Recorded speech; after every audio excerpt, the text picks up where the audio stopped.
There is power in the name. We know where it is to break every chain.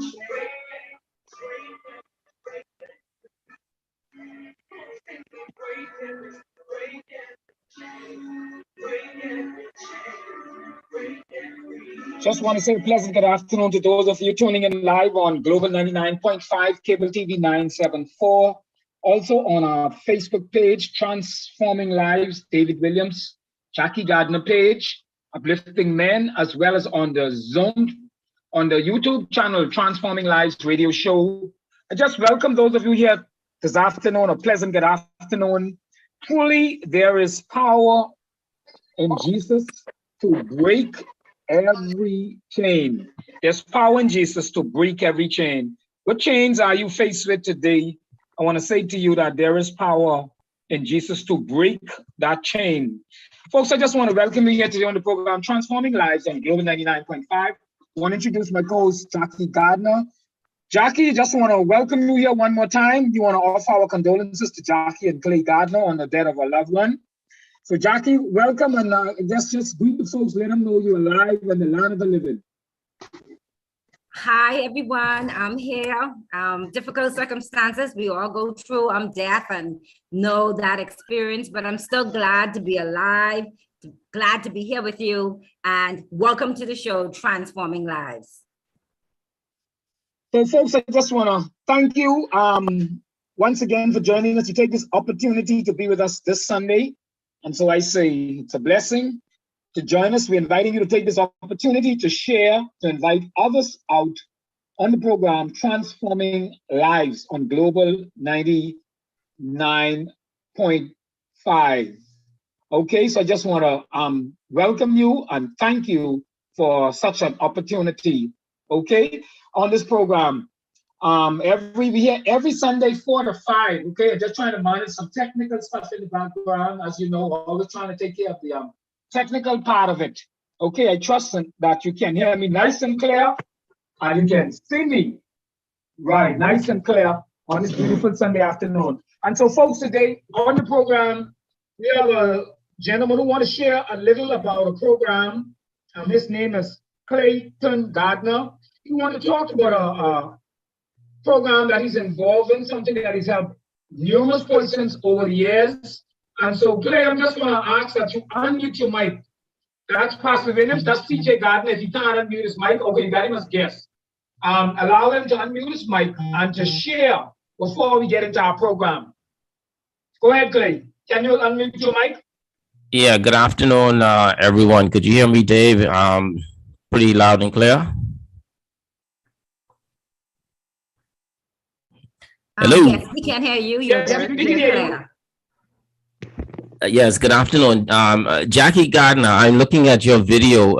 Is that a Christmas tree in the background? Can't be, eh? Christmas is gone almost, 3 months now, or going into 4th month, and you still have a Christmas tree hanging up there, sister? It's always a great privilege to have joy to the world, and so the Christmas tree helps to bring joy to the world. I understand that. I feel you. Wow. Good answer, as they say in Family Feud. Let me get to my what I'm here for, because I only have a few minutes. Thanks, Dave, for inviting me, and thanks for giving me this privilege. It's the Emerging Medium Business Forum. Jackie's been a part of that last year. And Jackie, get prepared for May. I think May of this year. You know, we're having the forum every other month. So March 31st, we have the forum on Thursday at 7:30 via Zoom, 7 o'clock to 8:30 to be exact. Jackie, you're going to be on the May show, which is the hurricane. Talking about the hurricane season. But that's May, so get prepared for that. I'm probably gonna have you and Mr. Knowles on. That's probably gonna be a 3-hour show. But let me get to the show because that's down the road. That's in May, so just kind of giving you a heads up with that. but the show on the 31st of this month promises to be exciting. And Jackie and my family has always supported me. Whenever they hear me having a forum, they always come and support. And I expect no less this 31st of March, 7 o'clock to 8:30. And we're going to have as a special guest, Minister Michael Alcides, Ms. Gardner. So I'm sure you have some questions that you want to line up there. Probably going to have him for an hour and a half. Maximum 2 hours. But we start at 7. I'll probably do a pre-show, Jackie, at 6 o'clock. 6 o'clock to 7 o'clock would be a pre-show where I'll just be talking about some things, giving some recordings that I've done concerning finance and the economy.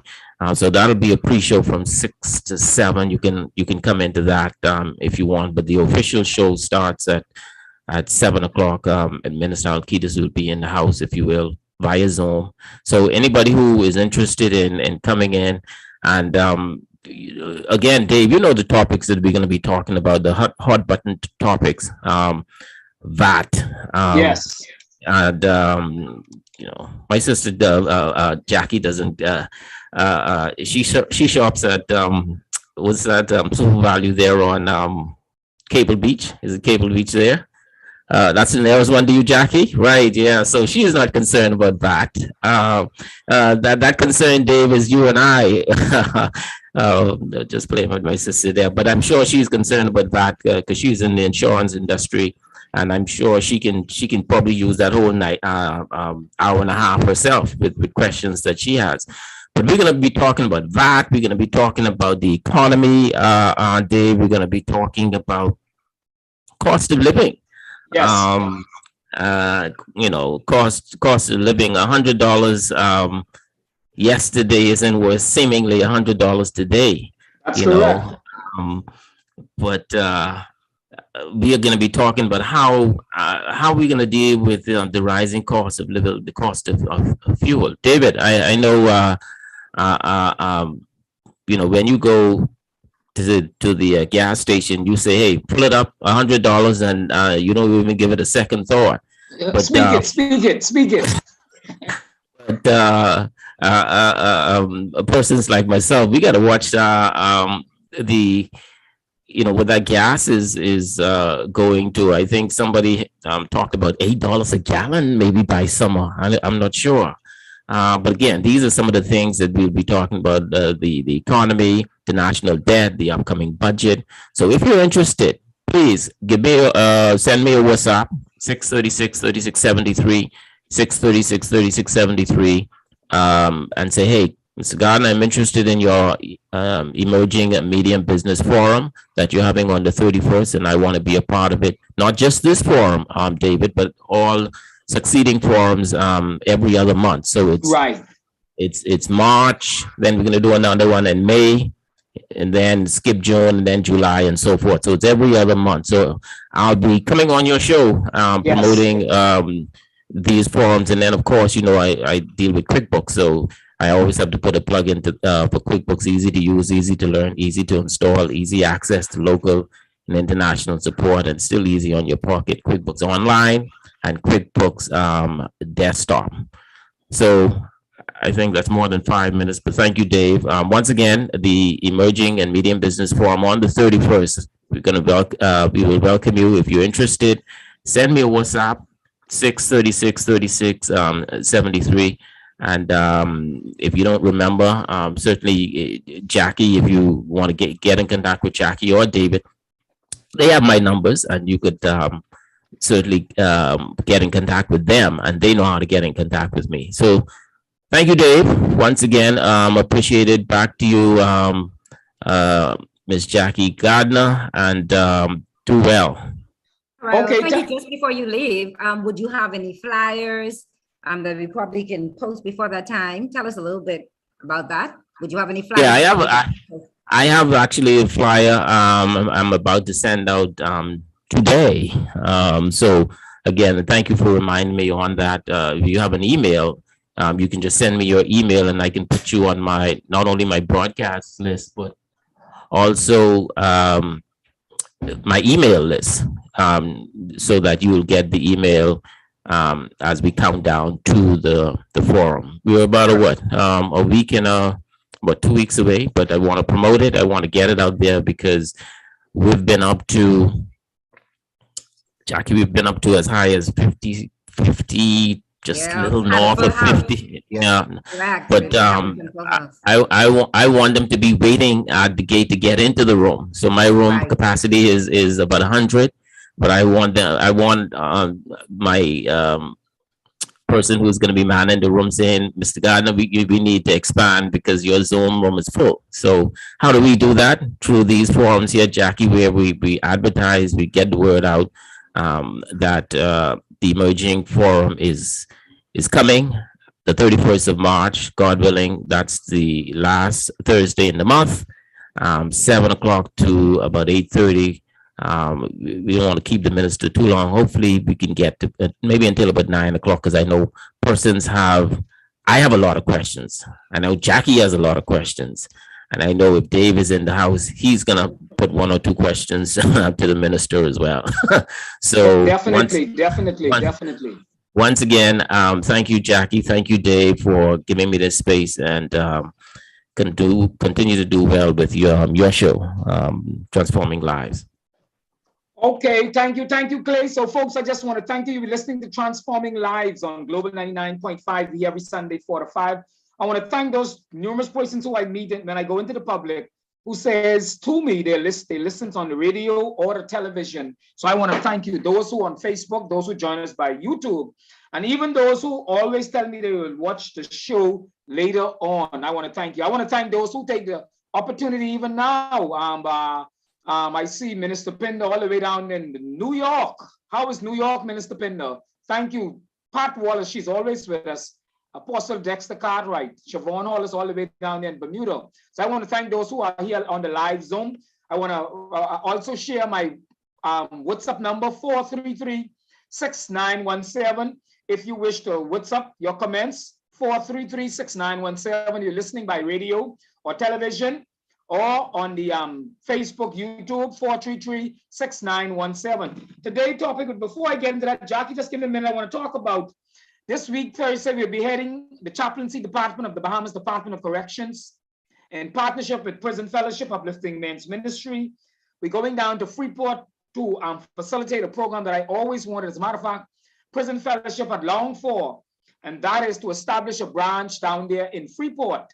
Quite a number of residents at the Department of Corrections, you know it as the prison, are in the prison, and they do not have family members here, no one to reach out to. And so the chaplaincy department, led by Bishop Dr. William Thompson, Chaplain George Bodie, and the other chaplains, along with Prison Fellowship Bahamas Uplifting Men, will be going into Freeport to arrange some programs to meet with families of persons who are incarcerated in Freeport. That's this coming Thursday. And so there's actually 2 major events that are planned in this regard. And so we're inviting you to tell your family, friends, if they have persons who are incarcerated in the Department of Corrections and they are located Freeport. And we also going to Abaco will be next. They can attend. There's a meeting with the pastors, the religious leaders, 6:30 at First Baptist Church. Okay, so that's 6:30 Thursday afternoon. God spare all of our lives. At First Baptist Church, we'll be meeting with the pastors and the various religious leaders. And then Friday night at 6:30, there's a town hall meeting. And so we're inviting your family and friends who have someone who's incarcerated, whether in the male or the female section at the Department of Corrections. This is an opportunity to come out, let's network, and let's see how we can assist and help to meet the needs of those persons whose family members are incarcerated out of Freeport. That's this Thursday and Friday. Also, I want to remind folks listening in, CC Sweeting is planning their 50th anniversary. So there's a special banquet that will be held under the auspices of the Deputy Commissioner of Police, Clayton Fernando, and the Commodore of the Defense Force, Dr. Raymond King, in October. So in plans and preparations for that, there's a fundraiser this coming Saturday at the CC Sweeting School. So we're inviting all of you out there. Where do you been to CC? Where do you know someone been to CC? Where do you just want to mix and mingle with someone who went to CC Sweeting? We were known as the Big Dollhouse. You can come out. There'll be board games. There's prizes. Someone just gave me some vouchers. And Clay Gardner, you talked about gas. Well, someone just sponsored us a voucher, 10 vouchers at $10. So this is an opportunity to come out and participate. You get to win 10 vouchers, and each voucher has a value of $10. That's at least 2 gallons of gas. Also, there is phone cards, so you can win yourself phone cards, and numerous other prizes and surprises. It's a fundraiser, CC Sweeting, and plans and preparation, the 50th anniversary of CC Sweeting. We're also looking at honoring the longest principal, His Excellency A. Leonard Archer.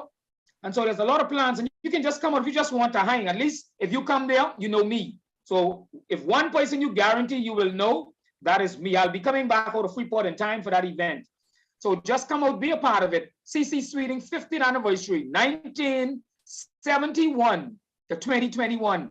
The steering committee has met, and it consists of persons who graduated in the 70s, the 80s, the 90s, and the 2000s.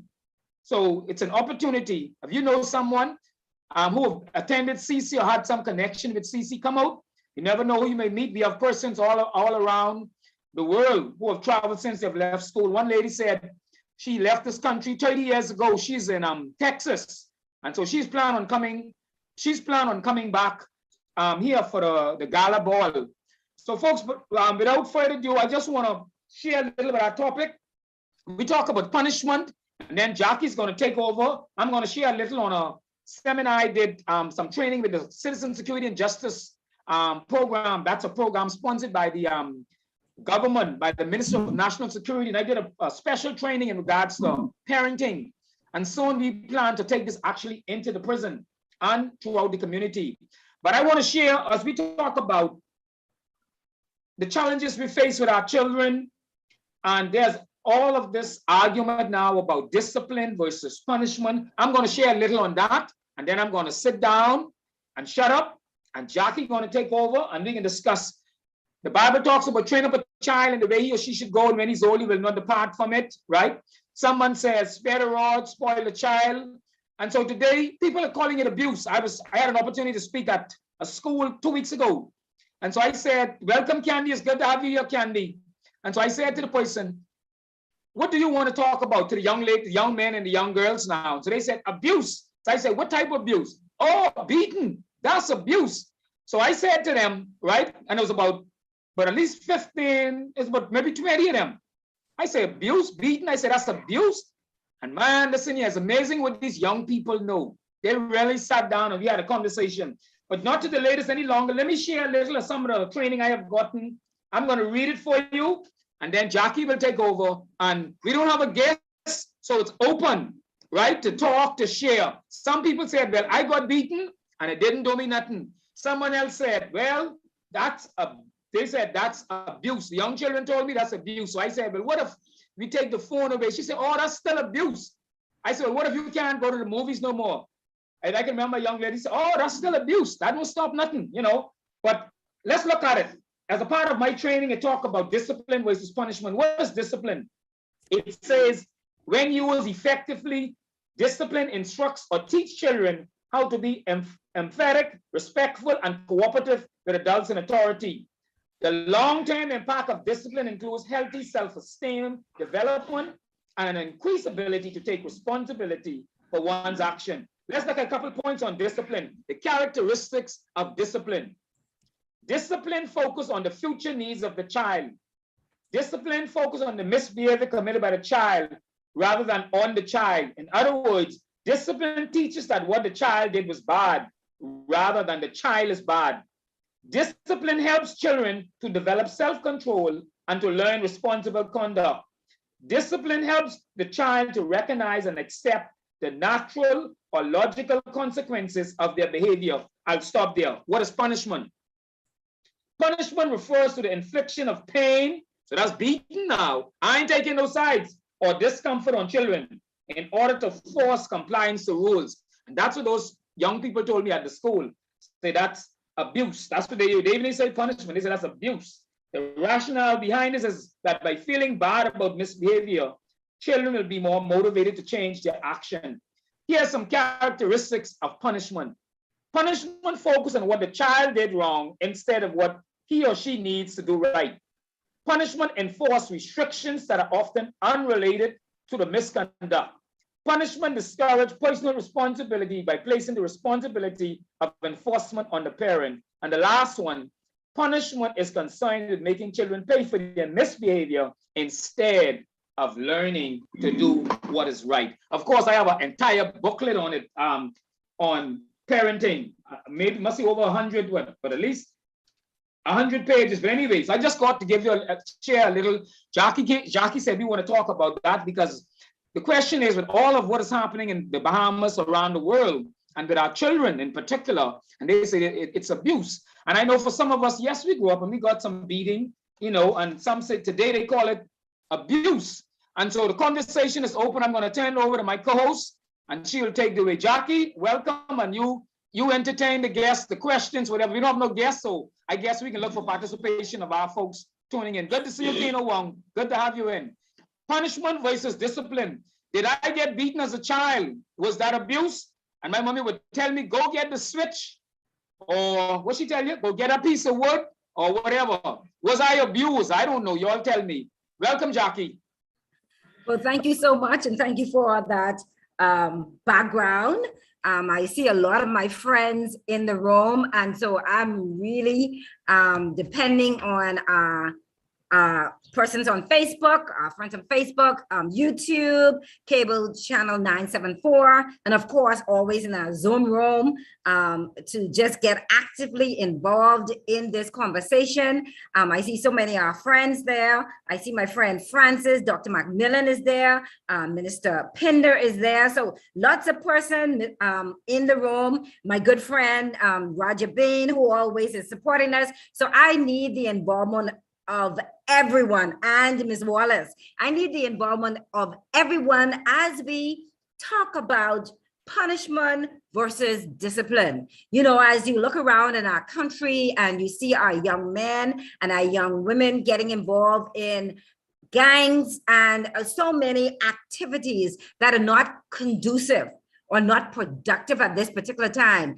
And so we thought at this particular, on this session of our show Transforming Lives, we thought it would be good for us to talk from this perspective to see how we can lay out a platform where lives can be transformed using one of these methods, both of these methods. So we need your feedback, whether it should be punishment, whether it should be discipline. What does God says about discipline or punishment? So we need you to get actively involved. This is a conversation. So please do not leave me alone on Transforming Lives talking about this subject. I need the participation of everyone. So we laid the platform. Dave said a little bit about the difference. I just had as a basic working definition that punishment, like he says, focuses mainly on making a child suffer.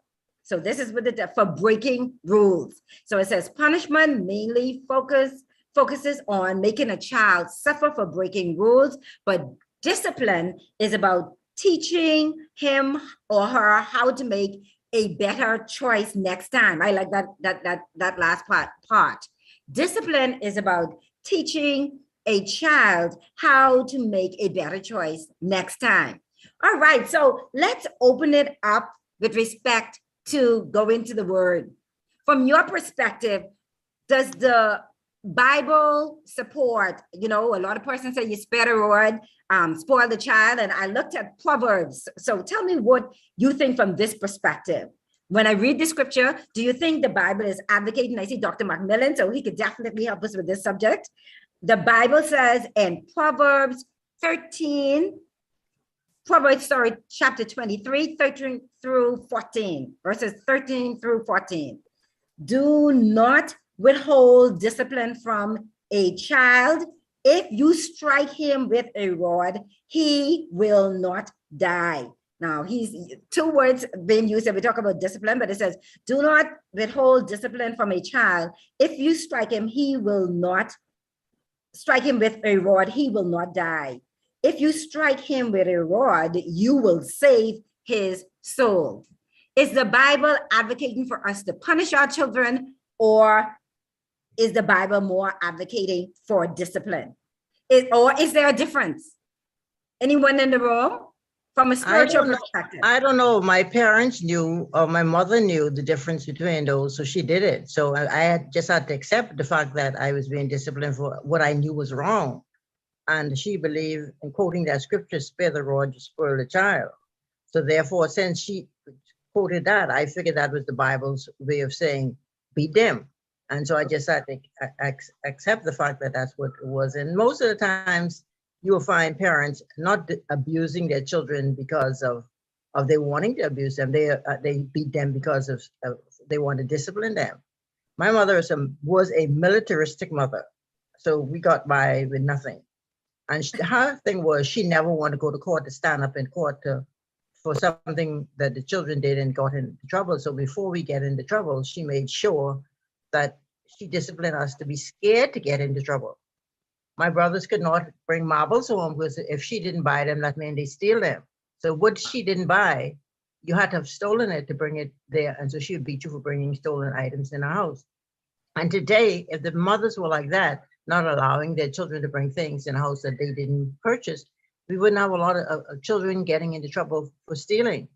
So even when I brought up my children, I made sure if I didn't buy that, don't bring it home. For heaven's sake, don't bring it home. Otherwise, I carry you back to school with it. And you aren't gonna like it. And so that was my way. And I probably, because I was brought up that way with my parents, I didn't want nothing to happen to my children, no wrong. And I didn't want to get in any, you say, and I say, with stealing or anything. My brothers couldn't bring anything home. Mother used to raise up the toilets tank to make sure they didn't have no weed or anything in the back there, or no guns or no nothing. She made sure when the police come, she could yuck her door open and say, come search. Because her children wasn't going to bring anything in the house. I think that is where some parents went wrong today, allowing their children to bring these things in a house. They can't afford to pay a light bill, but yet the children can afford to have a big old stereo set and all kind of car parts in the yard and everything. You know, if you put a curve on that at an early age, your children wouldn't have to do that. You will have less trouble at the courts. That's my 3 and 6. Wow, that's it. And how much siblings? How many siblings you had? My mother had 13 kids, but she had 10 living, 11 living ones that she was dealing with because 2 died in child's birth. But I mean, with her, and she was a young mother because she started off at 18, 19. Wow. And she didn't want those children. And she got, at that time, she had a lot of strength. So those older ones got plenty beaten. Because, you know, a 19-year-old could really beat the children really bad. Whatever she sent you to bring to beat you with, you got beaten with that. Whether it was a electrical rope or whatever it was. And in those days, they never used to call it child abuse. They used to see that woman strict with her children. She did very disciplined, but they never call it child abuse. No matter what kind of mark you got left on but nowadays, the teachers are telling the children, if your parents beat you, come and tell them, they'll call the police. Wow.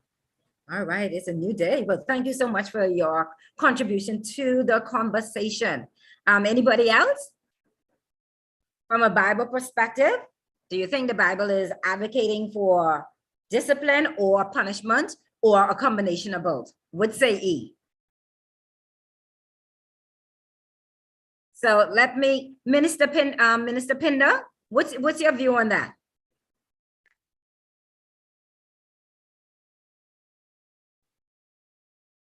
Are you there, Minister Pinder? Jackie, while Minister Pinder get his thoughts together, and I like what the definition what Dave gave in terms of discipline and punishment. Punishment seems like Jackie, there's no redeeming value out of punishment.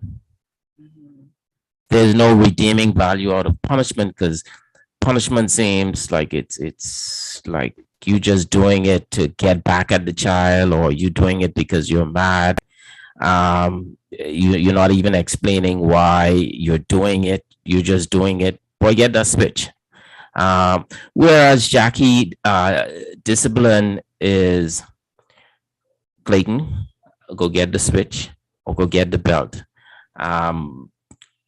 You were in class today and you were making noise, and you just being a nuisance. And the principal called me today and said that you were disrupting class. So they told me to come, and they called me off the job, Clayton, to come and get you. I had to come off my job and bring you home, and now you're home for 2 days. So I'm going to deal with you, Clayton, to let you know that you can't be disrupting class. Now that's discipline, I think, where you know, Daddy is explaining it to me and telling me exactly what is going on. Whereas punishment is he grabbed me by the collar, throw me in the car, bring me home, and he say nothing or not saying anything, right? And when we get home, didn't I tell you not to do this again? Yeah, just start, just so. And beating. And you're right. So in one sense, that discipline where, you know, it's Clayton, you know, I told you not to do this. You've done it again, so I'm gonna discipline you. Whereas the other one, and the lady who was on before, it's interesting that you know, in our family, we didn't have that. I know Jackie, I remember getting beaten once. Daddy told me, you know, when we had the shop, Daddy say, don't go out and fly that kite in the road, you know, because, you know, we were on a busy road. And I went on the back street to fly the kite. And what did I do that for? But again, I'm still here today, you know. So I think to sum it up, Madam Co-host or hostess, we need more discipline, Dave. We need more discipline, Dave. Okay, yes. As opposed to punishment. Right, and if we can determine the difference or understand the difference, Dave, I think that we can move this 2x4 country forward. Just to let me close off, Jackie, I'm doing next year, and I'm thinking next year. I'm sure you guys will be doing some shows as well. Next year we'll be 50. The Bahamas will be 50. Right. Correct? Yes, that's correct.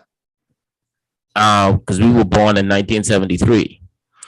And if you look at us now, so this topic is timely. If you look at us now, where we are today, David Williams, Jackie Gardner, in terms of discipline as a country, discipline as a people, at 50, I think we will find ourselves wanting.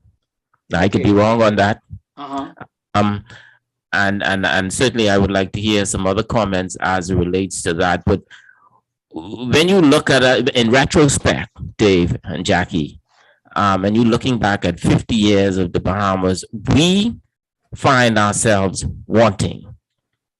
And if you now project, Dave, the next 50 years, yes, Jackie, where will we be in the next 50 years? That's interesting. Where will we be in the next 50 years based on where we are now, Ms. Gardner?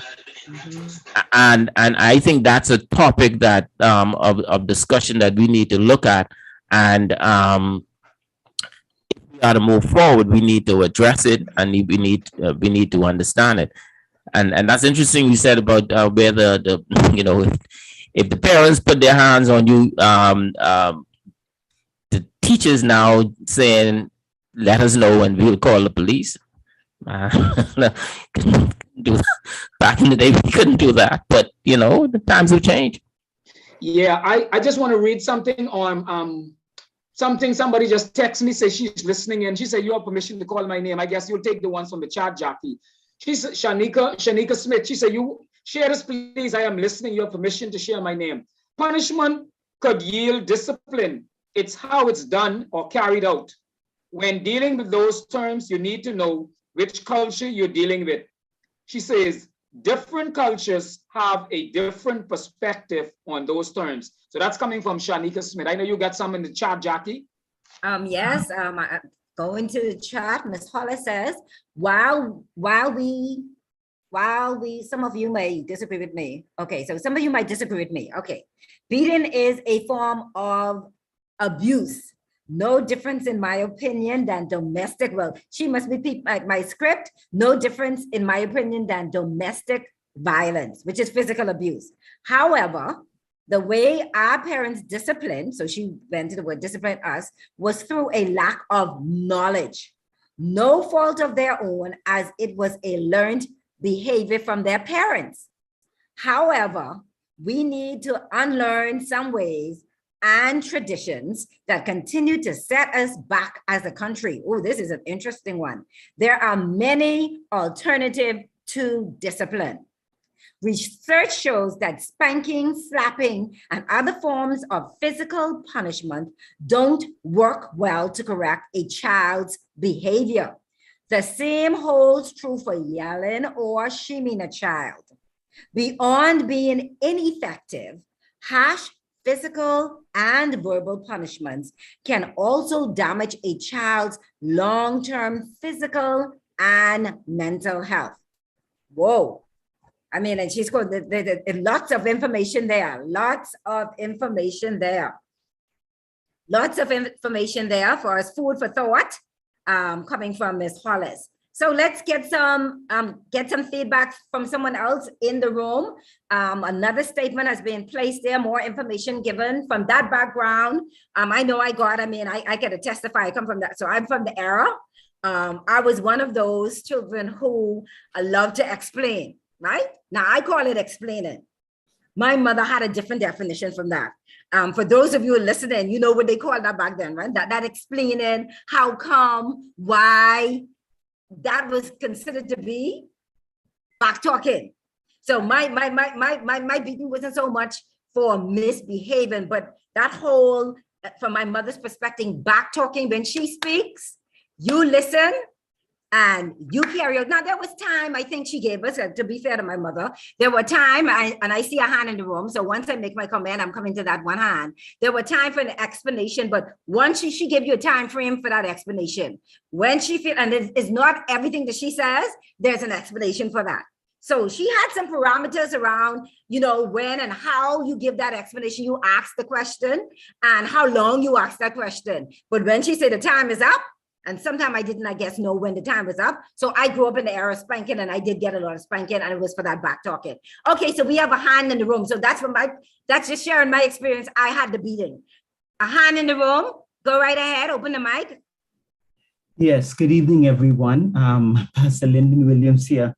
I did not know that my good friend Jackie was a little naughty girl, but that's okay.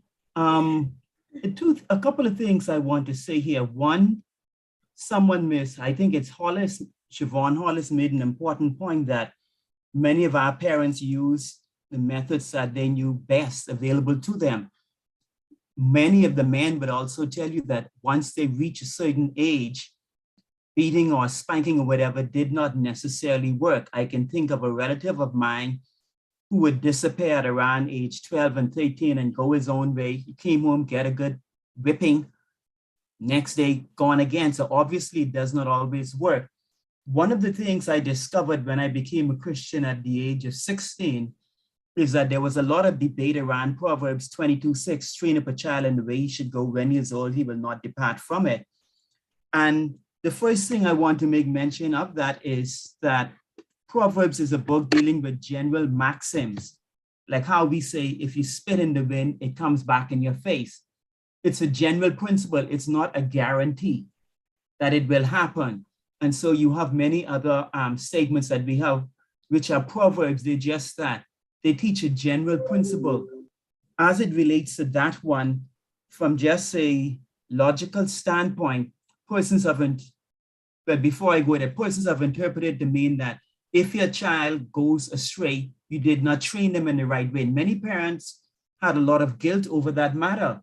It was E. Cleveland, the lady E. Cleveland, who brought it to my attention in one of his sermons, when he said that cannot be what the text is talking about, because God lost some of his children. Lucifer really means light bearer, but the brightest and smartest of all the angels, the covering cherub, went astray and he never came back. So are we to conclude, therefore, that God was a bad parent who did not do the right training? Thus, one of his brightest beings went astray. Well, Adam and Eve also went astray. Some will say, well, they came back. But the text, I was looking at several commentaries, is speaking, some believe it deals with discipline. And even again, it's not a guarantee, because the book of Proverbs is teaching just that. General maxims of Proverbs really has more to do perhaps with training, teaching a child according to their ability. So case in point, an individual is good with poetry and words, etc. But you want them to be a doctor. They don't like sciences. That's not their bent. That's not their natural, leaning. But you forcing something on them. Rather take the way that they naturally learn, their natural bent, their bias, so to speak, and train them according to that way there. Doesn't guarantee anything, because then that would mean we're making our children's robots without the option or the possibility of choosing to do otherwise, which was why 1/3 of the angels in heaven left, because they had the power of choice and they were in a place where there was no sin, there was no evil. And so when we begin to look at it from that standpoint, it begins to take on a different avenue. I have a natural bent for reading and analyzing, syncretizing, putting information together. And so it's natural to train me in that way. I also have a bent for doing things with my hand and looking at how things work and seeking to understand things. That is a natural bent. So you would encourage me in that area. I'm not one who necessarily may be inclined towards certain other areas. I may not be the best human resource manager. That is just not my strength in that area. I have some things that I can contribute, but that is not my natural knack. And so you don't turn me into an area where I'm not naturally fitted, but you look at where I have strengths, organizing, bringing resources and people together to form the whole, looking at the parts, how they contribute toward the whole. That is where you would naturally train me and direct my path. And so if we take it from that standpoint there, we will look at, okay, if I beat this young man at 14, I may end up hurting myself before I hurt him. So I have a better way. You're grounded, pass the phone, no TV. You're in the house for 2 weeks. That will mean a whole lot more to today's youth than a whipping which they know they're going to endure. And after you finish an hour or two, they go on back to whatever, they go outside with their friends. You ground them. In the States, they ground them and say, look here, you're not using the car for 3 weeks. Oh man, you might as well tell them you're going to flay them alive. That is real punishment for them. So you have to look at the children. Now, for some children, like grounding them, that's nothing. My daughter, she'll stay in the house for 2 weeks if you don't pull out that time. So grounding don't make a difference to her. You have to find another way to discipline and let her know what they did was wrong. So each child is different, but like Ms. Hollis said, or Mistress Hollis, I don't know, look at the child, look at the individual, look at the things that will have an effect. You praying, talking with them, etc., etc. Those things might have an effect to help the child understand you're wrong. What did you do wrong? Tell me, write it out. Why is it wrong? How can you correct it? For another child, you may have to ground them. Another one, put them in the corner. Next one, I need you to read that entire book and write me a 6-page summary. And I'm going to make sure you understand it. For some, that's torture. But they learn, hey, if I don't want to do this again, I better straighten up and fly right. So look at the individual, who they are, their natural bent, their personality, and discipline them accordingly. It may seem unfair to one, but what works for me isn't going to work for Jackie. What worked for Jackie may not work for David. So that's what I wanted to say on that aspect there. Okay, I just want to say thanks. I got some comments I want to share. Someone on Facebook, Kim LeBriche, talking about beating. She said, I heard from my Jamaican friend that this happens, but it's not the same in Canada. She says, I got the belt, yes, and this was wrong. Also, I want to read another text coming in again. I want to read this. Let me read this text, Jackie, before you go to the chat. Says, a major gap has been laid by the older generation that have not been passed on. Values and morals to this generation. In my day, you ate what was placed before you. Today, however, and we could agree with this, parents and grandparents would leave home when nice cooked meal is cooked and drive to Wendy's or wherever to purchase your child or grandchild fast food. She says for some younger parents, it's more what's on the inside, your dress, your brands, than what's on the inside, your education, morals, values, and respect. This must change for this nation to begin turning in the right direction. That's coming from Shanika Smith. Oh, well, thank you so very much. Just going back, this is from Mr. Bain in the chat. He says, parents need to try non-physical punishment or discipline alternatives first. So he said, first, that should be the first priority. Some parents have deep issues, life frustrations, and take it out on the kids. I mean, Roger, that's my next point. Kids aggressively by spanking and beating. There's light spanking that can be effective, not as traumatizing. So he's advocating that some of the spanking is downright traumatizing. And maybe, I mean, I don't think it is a far stretch to say that, you know, our parents, this whole beating with such malice, I think sometimes parents, they're frustrated, you know, and that's the reason why they beat, or sometimes they don't know any better. But do you think possibly, and Dave, you could give me your feedback on this. Do you think some of this might be passed down from slavery? You know, that those violent, vicious beating that the slaves, you know, our foreparents took, and then they, you know, it's just repetition and repeat of what they saw done to them. They transfer now on to the next generation. Anyone can answer, but start with you, Dave. What do you think about that? Well, you know, I heard Mrs. Hollis talk about it, right? And I don't know where it came from, but I could agree that that's, and I heard, and Francis mentioned, right? I agree that that's all our parents know. As Pastor Williams know, we're brothers, as you know, and he could tell you, whereas he didn't get much beaten, because he was more the like quiet one, you know, but he was the opposite, right? Me and him is completely opposite, right? So I got a lot of beating, right? And I think, in my opinion, that it did a lot to help shape me morally and whatever, right? But I also feel that there are times as a result of the beating, when you look at the action, and I on camera, for those who on camera can see me, when you beating, you like in anger, you coming down, and you see it. For those on camera, you could see me, you beating it. And I tell you, stop this, stop that, stop that, stop that. And in that anger, you are responding. But like Ms. Francis said, you know, they didn't know no better. And when I look back, I have no regrets of it. I can tell you that much. I have no regrets. But do I do the same thing for the kids in my household? No, I grew them up different. They got a little beating, yes. But as they get older, I begin to, like my brother mentioned, I began to take things from them. And even today, having a 15-year-old, my last pain is the same thing. I won't see to go physically strike him, no, but I can withdraw privileges. So that's my experience, but I know we want to open up to hear from others. All right, anybody else in the room? Okay, while we wait on them, for some young parents, it says it's more, right. So this person was saying a major gap has been laid by the older generation that have not been passed on. Values and morals to this generation. And any day you ate what was placed before you, right? She talked about we talked about that with the home cooked meal. So the fact is, and I think I agree, when we look at it, Jackie, let me say we, let me say me, I was about to say we. I think we have to carry some blame, because I grew up in my household, I had 3 children here, right? No, actually 4. And I agree there were days when everybody making their own, I see Minister Pinder, making their own meals. Now, growing up, and my brother could tell you, we didn't have that privilege. If that's what they're in the house for breakfast, you eat that, or you don't eat nothing. But in my household, everybody to the store, at that time it was 3, and the younger one, David Jr., I wouldn't count him. Everybody to the store, one get cornflakes, the next one wants sandwich. You know, I mean, and I don't know, but I see Minister Pender. Let's get Minister Pender come in all the way from New York. Minister Pender, try to unmute your mic.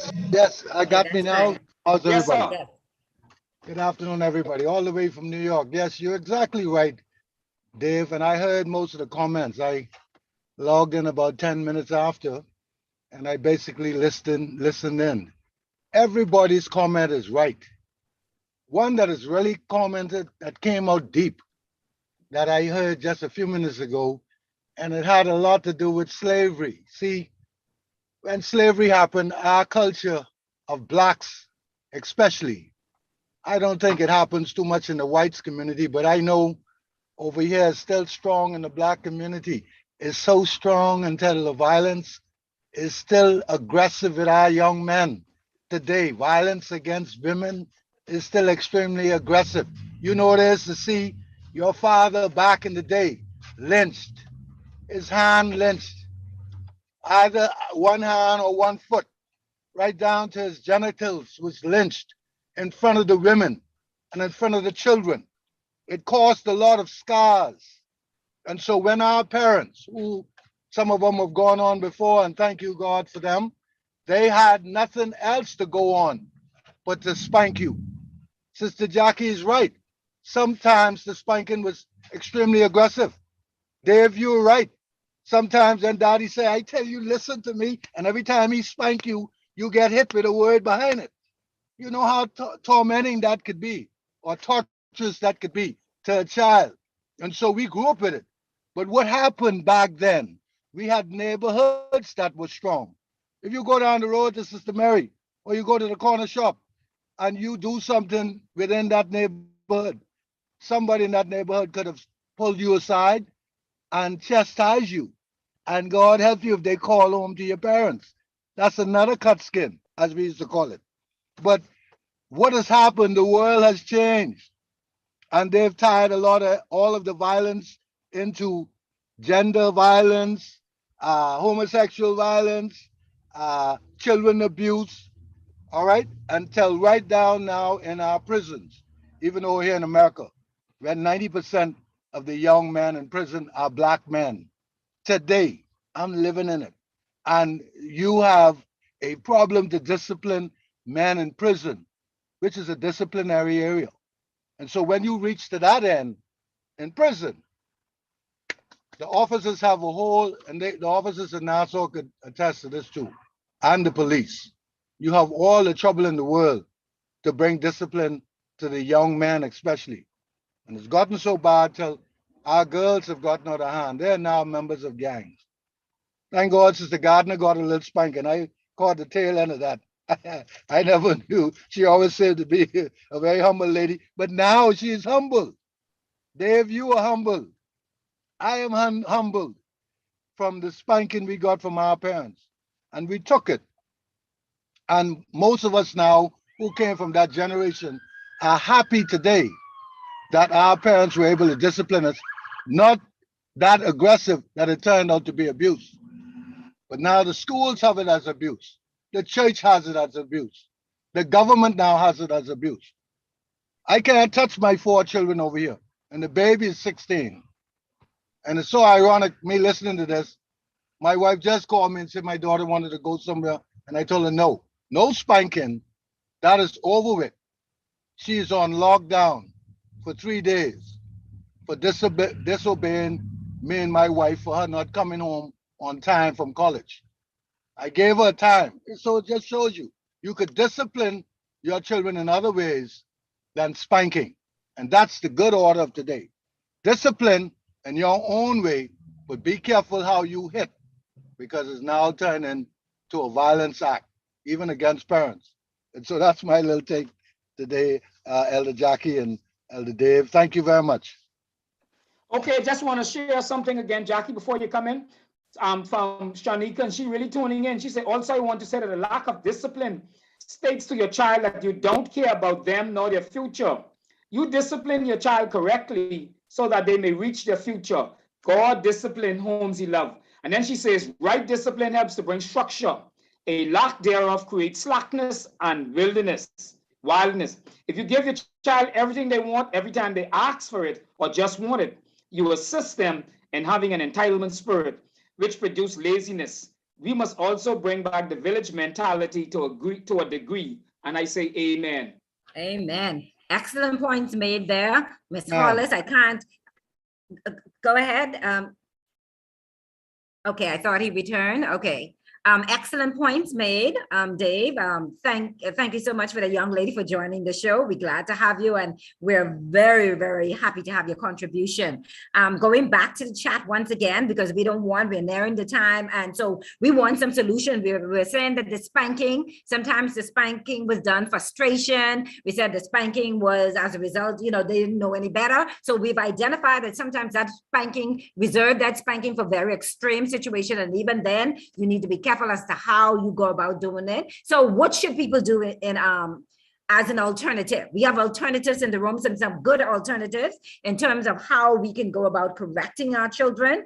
And I'm going straight to the chat. Some of the points are: speak firmly to your child. Okay, speak firmly. Let them know that you mean it. And that's another thing, we have to support our words. Let's make sure we have the type of words that our children would be able to recognize in the way we speak, and the type of words that we utilizing, that we mean it, which means that we can't go back on our word. We can't just because in the moment go back, or we pity the child, so go back. We got to make sure our words are strong, and that we say them in such a way that the child understands that consequences come from breaking our words. They said, acknowledge your child's feeling. That's another one. Sometimes we just go to the punishment without acknowledging the feelings of the child. So yes, you might have done this because of A, B, and C. I acknowledge you. I understand what you're saying, but here's the correct way to do this. This is a good one. As parents, set good examples to be modeled by your child. So you want your child to do right. And this is a big one in our society. We have a lot of I'm going to appeal, but it's men too, ladies and men, fathers and mothers, live in a certain lifestyle. You see the father's drinking, or the father's gambling, whatever it is. And they will look boldly and say, no, I don't want my child to do this. If you don't want your child to follow a certain behavior, then do not model it. Because I'm telling you, your action, which you're doing, will speak louder than the words that you're saying. All right. So she's saying model good behavior, make consequences realistic and stick with them. So I said that earlier. Don't pity your child. Too much of pity. No. If you find yourself pitying your child, go in another room.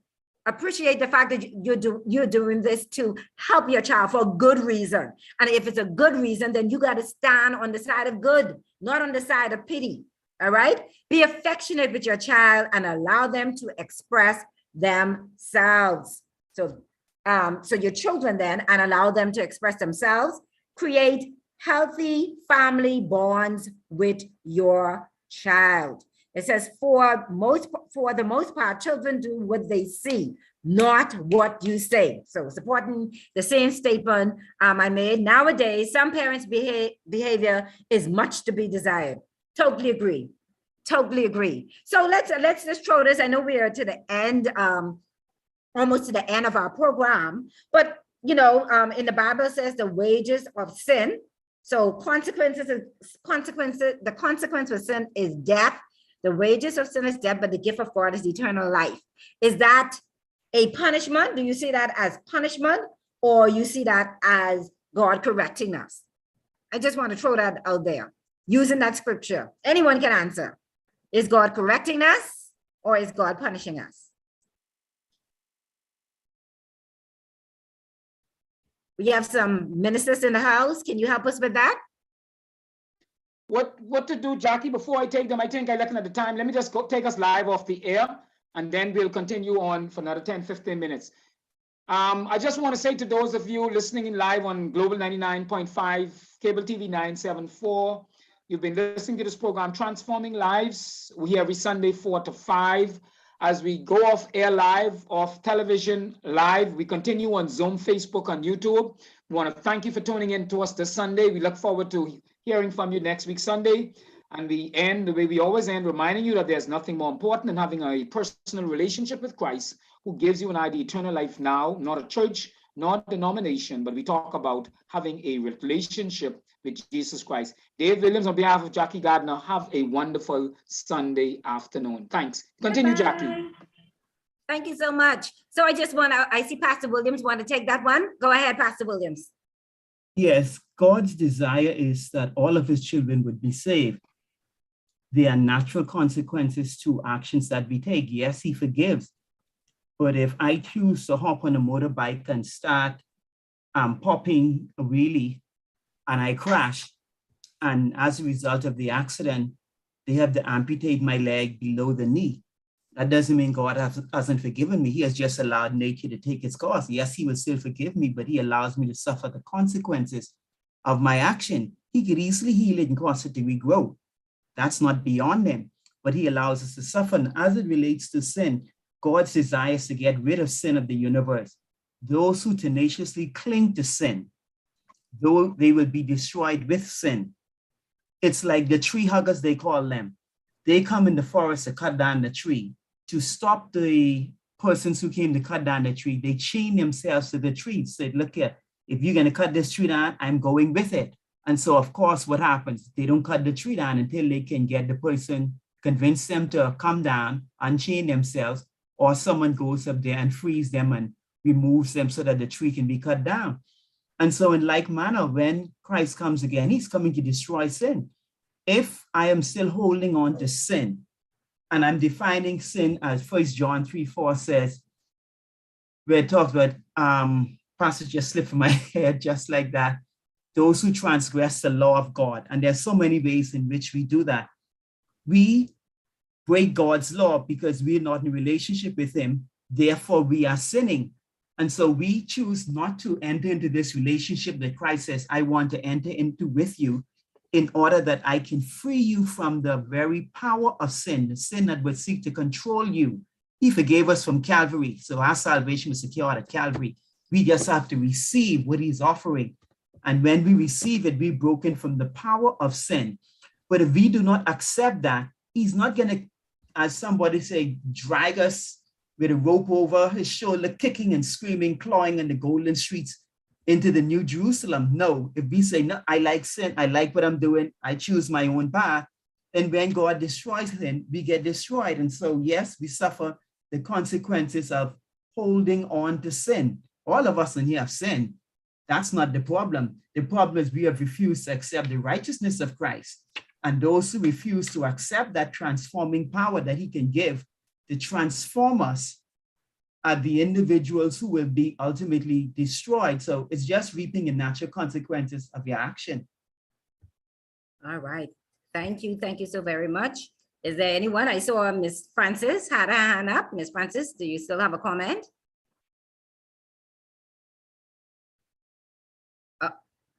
Okay. Is there any other comment in the Jackie, before you go, I want to find out, my dear, what is the conclusion, if we can come to one? Is spanking off the table, Jackie? I mean, help me to understand. Is it on the table as a tool that we can use, or in the year 2021, in this day and age, be one tool of many? Okay, I like that. But you know, I think at the end of the day, I mean, this is just me. At the end of the day, boy, that has to be there, because sometimes, Jackie, you could talk all you want. I can cut your skin. I can cut your skin. Or don't do that. You know, okay, you're in timeout. You know, you can't watch TV for 3 days, or you can't, you know, you can't go to the movies, or you can't go out to your friends. Jackie, some kids don't understand that. They're not moved by that. So, you know, is the rod gonna kill them? And I understand and I appreciate, like you say, sometimes we go overboard, and Mhm. you know, and to the extreme, and where it's now not discipline, but it's abuse, and I guess, Jackie, that's a fine line, but my God, that I believe that spanking has to be on the table, and like one of the persons said in the chat, that got to be a tool.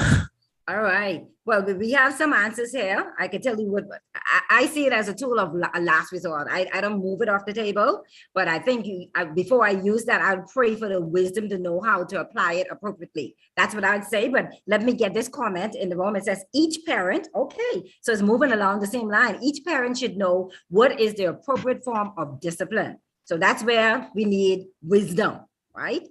But threatening to punish a child creates fear and have long-term effects. So pray as for God's guidance. So back for guidance. So I think the majority would say it's not totally off the table. Some people will think that it's totally off the table, but from my perspective, I see it as a tool of last resort. I would try some of the other forms that we went through, forms of discipline first, and then, use it as a last resort. I don't know if anybody else have anything to add to that, agree or disagree, to add before we end? Because I want to say something again, Jackie, with regards to the disciplining of children as well. I want to find out how does everybody feel about parents disciplining the children at school. Sometimes the teacher will tell the parent what the child did today, and then the child and the parent will just start whipping the child right in the front of the class or right in front of the other peers. And to me, I feel as though by the next day, the children are being teased, and then it's going to be fighting and this, that, and the next thing. So I feel that the discipline should be done at home and not at the school. That's a deep one. I see Miss Swan, and then I see Transforming Lives. So Miss Swan, I don't know if it's a Miss or Mr., but I just see Swan. Open up your mic. Can you unmute the mic of Swan for me, please? I think it just Swan. I don't know why you want to put some this or that, but just Swan. So okay. My take on this is that we've allowed the world to rear our kids first, and we go by what the world design of how a child should be reared. Once we follow God's principles and God guidelines, and once we have God at the center of our lives, we will rear our children up in a way that will bring glory to Him. And when we have to deal with punishment, we will not be punishing our children to the extent of where one can identify it as abuse. Like various comments were made, different ways of punishment, because as you have to know your child, you got to know the punishment that fits the crime. But God in all His wisdom know exactly what He was doing when He allowed those words to be penned in this Holy Scriptures. And then none of us is above the wisdom of God. But what we've allowed the wisdom of the world to pollute the wisdom of God. And we think that we must try it the world's way. Once God is at the center, and once because look here, you could abuse anything. You could abuse water. Drinking too much water, you could drink too much water, tell you choke, tell you burst open, tell you drown. Eating too much food, anything could be abused. But once we have God at the center of our lives, and once we are being guided by God, I know it sounds cliche, but we cannot allow the world to step in and to tell us how to discipline our children and what discipline our children is. I rely on the word of God from Genesis in the beginning to Revelation. Amen. And wrong as I have God as my compass to guide me, and I be God-centered, it will never come to abuse. It will never come to neglect. It will never come to those things because, number one, I'm being directed and guided by God how to rear my child or children. And so we cannot allow the world to hold us hostage and telling us what, or like in the United States, like Pinder said, you can't beat your children in the United States. No, we cannot allow our children to fall in that same category. What's happening? Check it out statistically. What's happening in the States with their children? Marriage was designed for Christian people, believers in God. That's how marriage was designed. Children were designed to come out of marriage, out of wedlock. And so everything was designed to be God-centered. But everything came out of being God-centered. And now we are so more like the world that we get our advice on how to rear our children from the world. And I think that is our mistake as audience believers. Come on, you are late. Okay. Much food for. All right, thank you so very much. Much food for thought. I think we have one more comment and then they say great insight and wisdom. We have one more comment. I think one more hand and then we'll be closing. I'll transfer it over to the one and only Mr. David Williams. Okay. Global, I think your mic is open. Line you ready? Okay, here we go. Yes. There's a difference, and again, I emphasize the age, the situation about correction in public.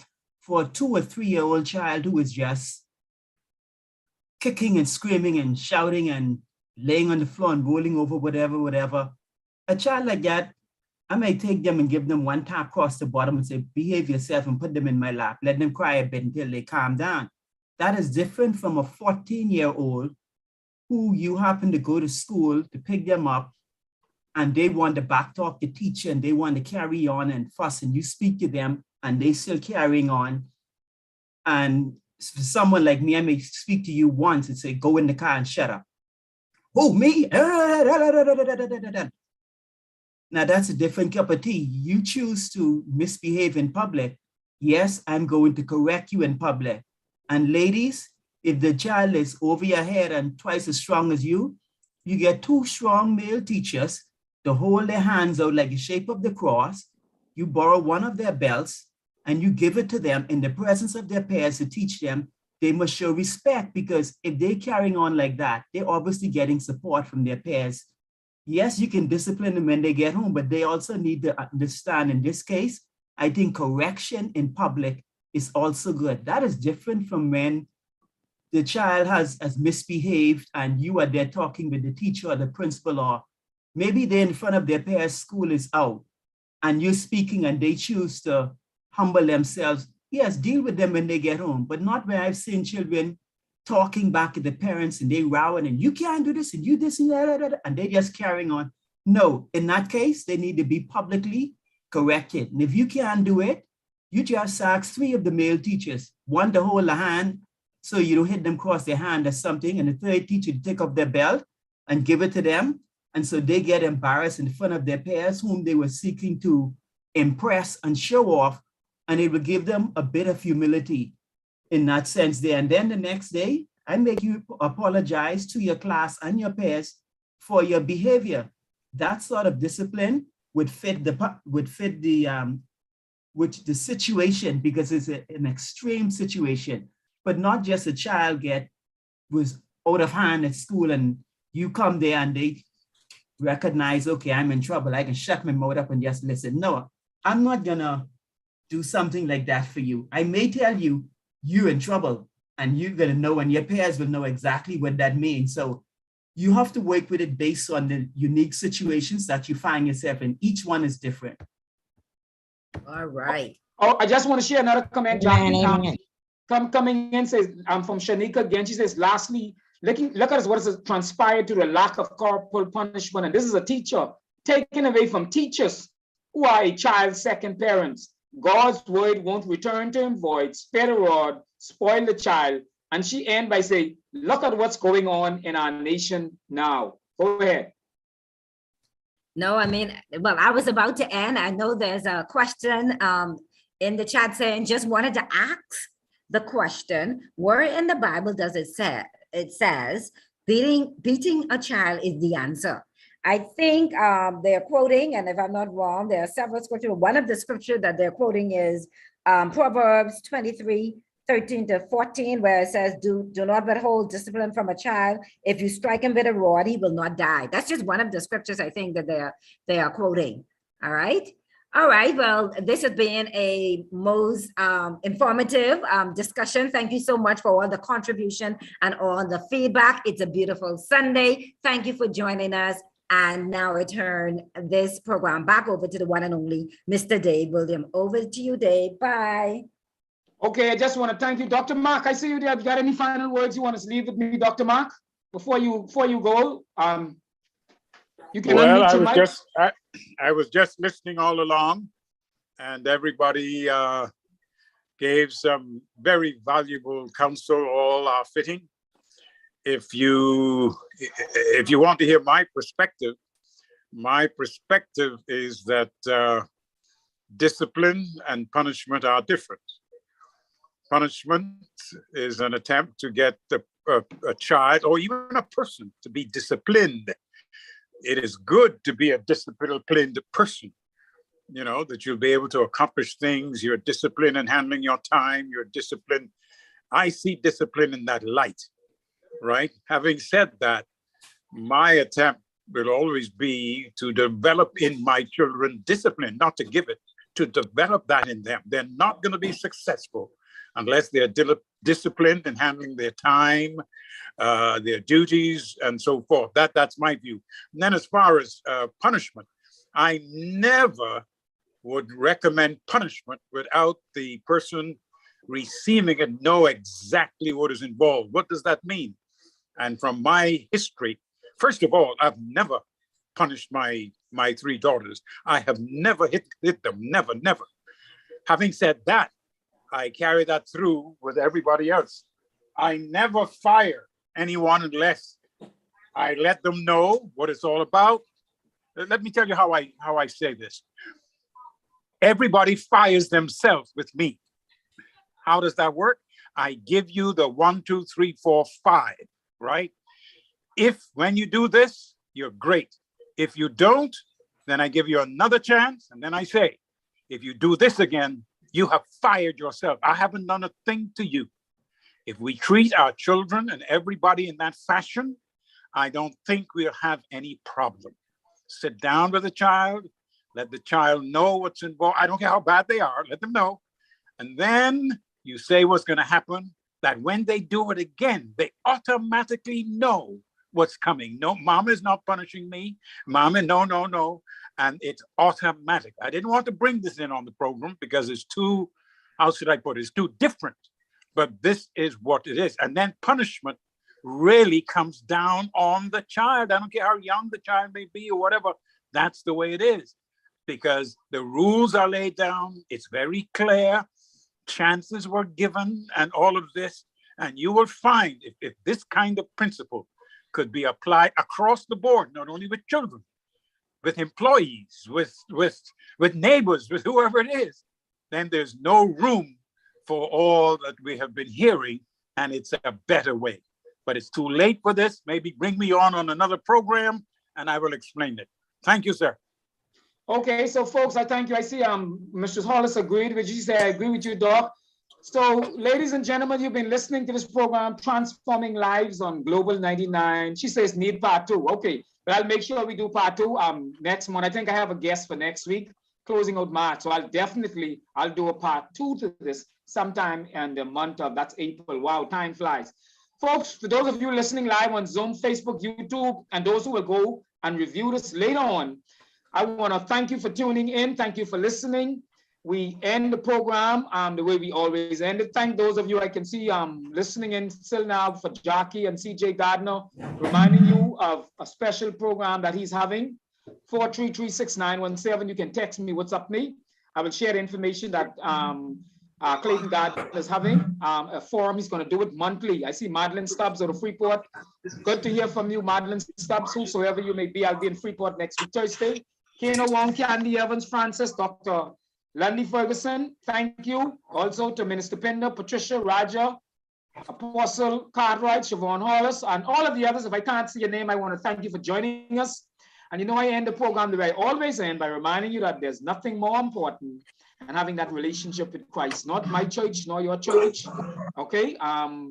Not your denomination, nor my denomination. I'm talking about having a relationship with Christ, who gives you and I eternal life, and to have it now. A lady and I was just talking this morning on the beach, and we were just sharing and how important that relationship is, because she was sharing with her mother, and the doctors had already called them and tell them that's it. And now her mother's walking around with a walker. And I say, wow, it's so amazing that when her mother was on that bed with all those things stuck up in her, the only thing that mattered was Christ and Christ alone. Nothing else mattered. A church, a denomination, a house, a car, the children. The only thing mattered, and the only thing they were concerned about is, because she say it is well. So folks, that's always my thing. As you know, I always talk about that. Your relationship with Christ. I can't judge you. You can't judge me. I want to thank you for tuning in on this Sunday afternoon, encouraging you have a wonderful day. 433-6917. Contact me. Don't forget CC Sweeting fundraiser. Saturday coming. Fun and games, a chance to win prizes, gas, phone cards. Be a part of it, okay? And I also want to remind you, we'll be going to Freeport to establish a branch of prison ministries down there in Freeport. So for Madeline Stubbs, let the folks know they can reach out to me, 433-6917. Be a part of it as we seek to reach out to the families who has person incarcerated at the Department of Corrections. Dave Williams, Jackie Gardner, Transforming Lives, every Sunday, 4 to 5. Have a wonderful day. Good to see you, Minister Swan.